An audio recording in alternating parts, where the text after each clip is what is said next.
madaxweynaha Soomaaliland Muuse Biixi Cabdi oo gordhaweed warbaahinta la hadlay ayaa waxa uu ka hadlay arinta qaadka oo maalmihii ugu dambeeyay cabsida laga qabo in uu qaadku ka qayb qaato faafitaanka COVID-19 ay sii badanaysay ayaa waxa uu madaxweynuhu sheegay in mushkiladda qaadku ay tahay mid ay xukuumaddu ku baraarugsan tahay balse aan lagu joojin karin laablakac isla markaana ay diyaarinayaan qorshe heshiis lagu yahay oo si dhibaato la'aan ah dalka looga joojin karo qaadka qaadku waa mashkalad inoo taala isagoon xanuun kale imanba dhaqaale ahaan iyo bulsho ahaan oo bulshadeenii burburiyey dhaqaalaheenii baabiiyey dhaqankii inaga xumeeyey ka cuna iyo ka iibiya iyo nin wali waa qiraya waana ilaa iyo intuu jirayba waa la qiraya dhibaatadiisa ninkii qaadka cunaa intaanu fayraskanba iman caafimaad ma leh qoysku wuu dumaya carruurtu way ku lumaysaa mujtamaca inta xashiishka u keenay magaalada in laga guri kari lahayo waa qaadka sanadkii malaayiin doolar baa inagaga baxdo oon waxba inoo soo weydaarin oo dhaqaalihiina uu ridaya intaasoo dhan haddana waa la waaniyey culimmadu waa waanisay caafimaadku waa waaniyey dowlad ahaan waa la waaniyey waa masiibo ina dhex taalla sidaynu qaadka ka yaalla baa timid haddaynu dhaha la joojiyo weligiiba qaadka 3 goor la isku day la joojiyo 3diiba uu ka xoog waday dowladda tee ingiriisku baday dhigi jirtay waa la qaban kari waay waa shaydaani tii dictatorkiisii aad barre looga awood lahay ida baabisay qaadka dowladdu iyo dadku ilaa dadkan iibiya ee mulkiyaasha aynu wax isla gaadhna see laga yeela haddaynu isku qaadno xadkeena geed ma leh bad ma leh buur ma leh meel quri ma xanibayso intaa haddii aynaa nimanka soo waaridaya ma go-aan ka wada gaarin la isku ogyahay oo barba diyaar waa inay joojiyaan barbaanu ahayn waan wada xalila kan kale imika ogol inuu joojiyo isna uu bilaa beris haddii la bilaabo ciidan eryada iyo hala qabto iyo halka ka soo dhacay waa dhibaato waxaanu ku jiraa in nimanka baalkaa soo waarida meel isla dhigo isagoo kolka horeba intaasoo dhibaato lahaa maantana inta gacmoodu soo maro ta laga soo gooyo ka kala sii taabta jawaanka lagu xiro waa la hubaa dhibaatada weyn oo taalo weyn marka waxaanu eegnaa sidee ugu dhib yar ee dhibaato kale inuu galeen loo joojiyo warigiiba haddaynu helo in la joojiyo iyo imka sidee dhibaatada loo yaraa insha Allah ilaa Britana arrinta nimankii baalka waa la isku noqonayaa meel wacan bay wax soo dhigeen qaarkood waa leedayihiin waxaan ilaahay ka rajaynay inaanu isla go'aan qaadano aanay noo keenin dhibaatada aynu ku wareegno soo geliyo sidoo kale madaxweynuhu waxa uu baaq nabadeed u diray beelaha walaalaha ee maanta ku dagaalamay deegaanka fadhigaab ee degmada Gaar Adag ee gobolka Sanaag waxaana uu ku baaqay in dhiigga daadanaya la joojiyo saaka waxa ka dhacay dagaal uu ka dhacay magaalada la yiraahdo Fadhigaab aad iyo aad baan uga xumahay ummaduna way ka naxday gobolka Sanaag ceelaf weyn gaar ahaan muddo dheer oo sanado badan ah ayaa arinteeda lagu jiray in la xaliyo si dowladeed iyo si diimeed iyo si dadnimo intaba waa loo galo waa lagu xaliyey muddo dheer iyo waqti badan iyo daal badan ayay Soomaaliland oo dhan u gashay in arintaa xal waara laga gaaro waana la isla afgartay nasiib darro taasaa ka dhacdayna laba firay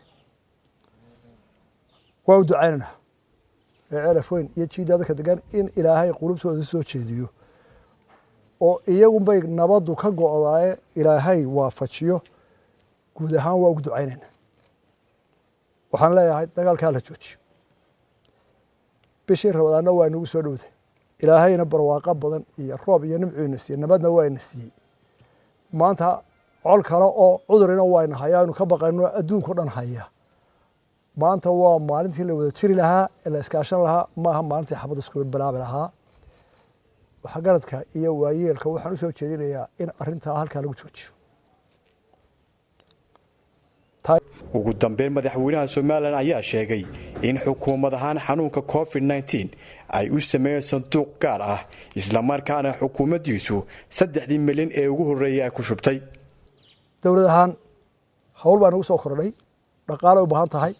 dad baa xanuunsan kara isbitaalaynu u baahan nahay intaa waxa dheer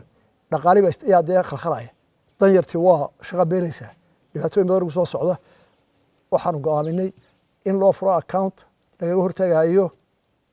wixii dhaqaale loo baahayo la isugu tago dowlad iyo baac mushtar iyo ciddii kale ee na caawinaysa ee adduunka ah inaynu u furo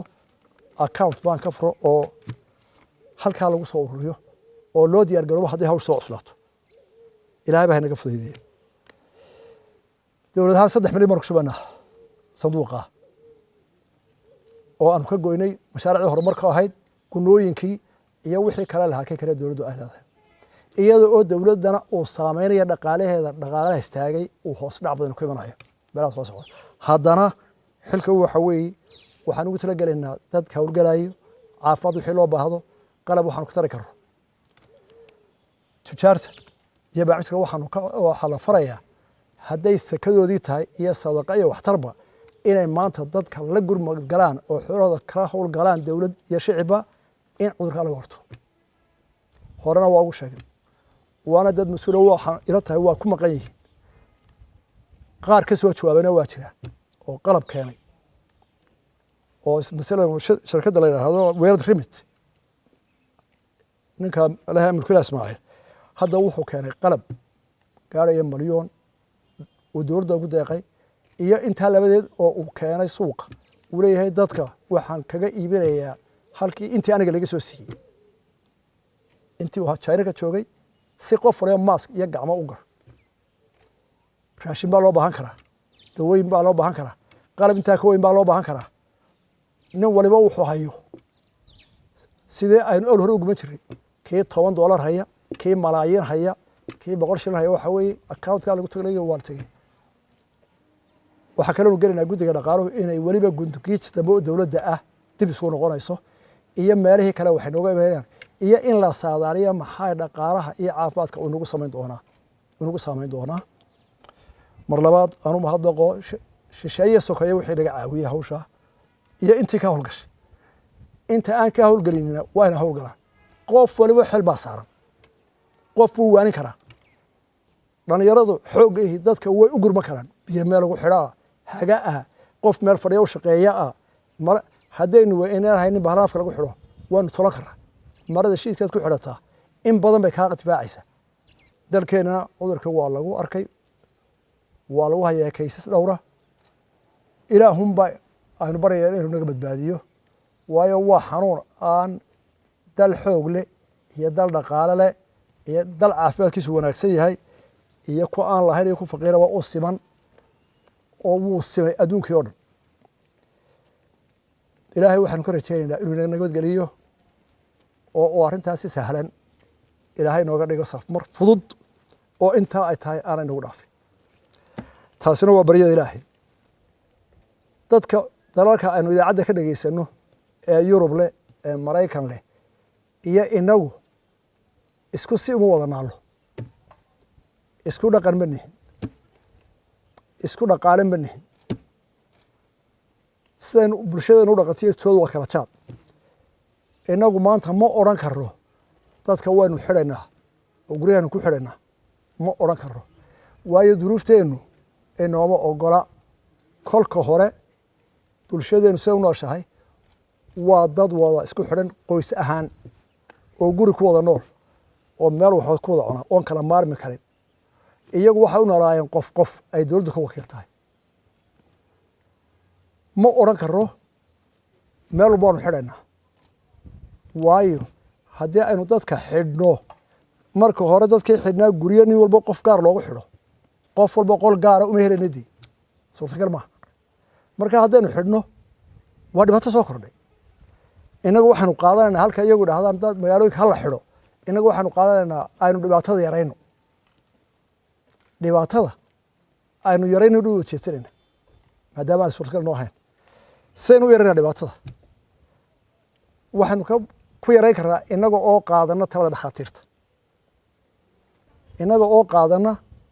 talada dhakhaatiirta intii suurtagalaba in la kala fogaado laba waxa kale laynoogu daray waa faraxala waaba sunne waa luqluqasho waa sunne 5 goor baa ilaahayna yidhi maalintii sankana biyaha ku shuba luqluqda faraxasha shan kale aan ku darro ama 10 kale maxaa ku xiga waxa ku xiga dadka waayeelka ah iyo dadka cudurrada gaarka qaba ee u nugul iyagana aad loo sii daryeelo haddaad waalidkaa jecleedu meel joogo waxa wanaagsan inaydaan ku buuqin oon 10 qof oo suuqa soo tagay u tagin kii bukooda inaan loo wada tagin waxa la baalka wuxuu ku faafayaa haddii nin xanuunsanaya oo miiskan taabto oo ka daba taabato waad qaadaysaa dabcan waan isku xidhanoo kama maarmi karno basaskii waxaanu aanu yarayno waayahay haddii baskii kii ka soo baxay uu sii taabanayo oo kii sii fulay uu taabanayo oo adna aad taabanayso tiradii aynu yaraynay wax badan may tarin marka maxaa loo baahan yahay haddaan baskii iyo meeshii la gelayay biyo iyo mid hor olin qofku wuxuu samayn karaa inuu gacantiisa ama waraaq qaato iskaga qabto ama uu mara qaato wuxuu taabanay iskaga taabto ma aha uun waxa Yurub laga isticmaalayo iyo say jiraan inuu raacnee inaan fikirkana laga raba afka haddaad ku xidhan maro boqolkiiba tiro xoog ka yareynaya oo marada bedesho haddaan golofis weyna gacanta waan duuban karaa markaan wax ku qabanayno siyaalo badan ayuu iska dhowri karaa masaajidadu waa masaajidada Ilaahay ciidan baa masaajid qoraha la isla taagan la xidho laakiin xaramkii waa la xidho oo la ka maqnaada masaajidka nabiga la ka maqnaada oo muftigii qiblada aynu u tukanay ee aynu u xajireen u cimraysnaa wuxuu yiri dhibaato jirta awgeed taraawixda rabaan tahay marina masjidkii weynaa xaramka ahaa iyo kii rasuulka sallallahu alayhi wasallam waayo caafimaadka dadka wax la ilaaliyo ugu badan inaguna waxaan leenahay maadaama uu xanuunku inagu jiro oo aynu hubno ururadii uu masaajidku ka mid yahay dadku guryahooda ka tukada masaajidka marka intaas oo qof isku timaado ee kii ka horeeyay halku sujuudaad ku sujuudo ee kii soo galay aad soo gasho ee uu mitray bar ku jiro de Ilaahay baa inoo fasaxay ma aha wax aanu diinta ku gafeen inna faham weyn ma aha waxaan leenahay culimada iyo dadka oo dhanba war caafimaadkeeni baa ku ege sida inoo roonay caafimaadka dadka oranay wali laba gaarin markii la yaray lahaa jamaca in la soo dhawaado oo waa in sidii loo camra ma markaynu boqol tartabo soo dhacaabeen wax qabanayna inta aanay inagu dhicin baan leeyahay saasa lagu nabadgeliyaa ka digtoonaano hadday dadku soo daataan dawo male meel uu ka dhigno male waxa la qofka u dhinta cudurkan xitaa lama aasi karo oo looma dhawaan karo oo lama taaban karo meel fog baad jiraadsa inta lagu xidho qalab dadka ilaaliya laga tukanaya mara cado ka faradu laga xidhay wixii dhakhtarku soo xidhaa waayo waxa la nabadgelinayaa dadka marka in waxa aanu isla fahmi weyno ma aha taana waxaan leeyahay culimadu qaybta u weyn ka qaateen saynu dadka u badbaadinaa cibaadada Ilaahay waa la wada ogolay muslim baynu wada nahay masaajidada iyo cibaadada iyo shacairta waynu ogolahay soo cidina farin laakiin wixii dadka badbaadinayaan aan ku daro jamaca la isku masaajidka dhow dhakhaatiirta way nooga digay wax walbana waxa qofkii yaqaan hal weydiyo haday laba qof dhaxal isku qabsato culimada loola taga haday dhibaato caafimaad tahay dhakhtarada inuu weydiinayna dawladdu taa ma amraysa anigu ma amraayo waa dhakhaatiirta caafimaadkoodii taana waxaan leeyahay hal kala durko intay suurtagala dhibaatada aynu yarayno aynu isdhageysano hadhowta meel aynu ka ururday aynan gaarin cabdiraxiim muul ismaaciil shabakada wararka News magaalada Hargeysa